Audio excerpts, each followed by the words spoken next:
అది నిశ్శబ్దమైన వెన్నెల రాత్రి.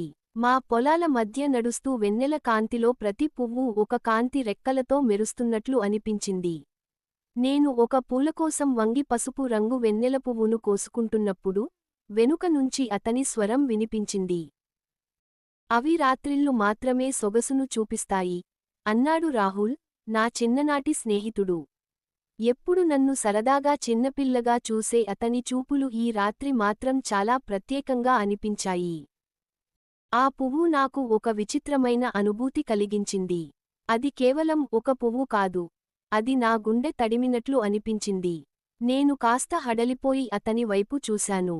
అతని కళ్లలో సున్నితమైన ఆత్మీయత కనిపించింది. ఇది నీకు ఇచ్చేది కేవలం పరిమళం కాదు, దీని వెనక ప్రకృతికి ఉన్న గాఢమైన ప్రేమ కూడా ఉంది అంటూ రాహుల్ ఆ పువ్వును నా చేతి నుంచి తీసుకుని తన ముక్కు దగ్గరకి తీసుకెళ్లాడు. అతని చూపులు వెన్నెల కంటే ప్రకాశవంతంగా అనిపించాయి. అతను ఆ పువ్వును నా జడలో ఉంచుతూ, నిన్ను నువ్వు అర్థం చేసుకోవడం ప్రారంభిస్తే ఈ పువ్వుల్లా నీ జీవితంలో అందం ఉల్లాసంగా ఉంటుందంటాను అన్నాడు. నా గుండె చప్పుడులో ఒక కొత్త రాగం వినిపించింది.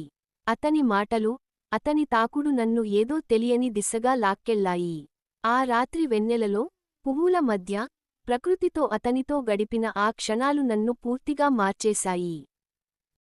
ఆ క్షణం నాకు తెలియజేసింది, మన జీవితంలో ప్రకృతి మన కోసం పంపే ప్రతి చిన్న సందేశం మన మనసులకు ప్రేమ, శాంతి, బలం కలిగిస్తుంది.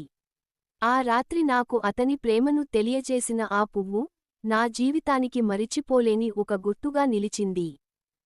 సెన్. రాత్రి గగనతలంలో వెన్నెల దివ్యంగా ప్రకాశిస్తోంది. పొలాలు నిశ్శబ్దంగా మౌనంగా ఉన్నాయి.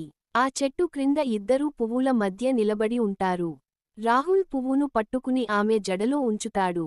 వెన్నెల కాంతి వాళ్ల ముఖాలను సున్నితంగా తాకుతూ ఆ క్షణాన్ని మరింత ప్రత్యేకంగా చేస్తుంది.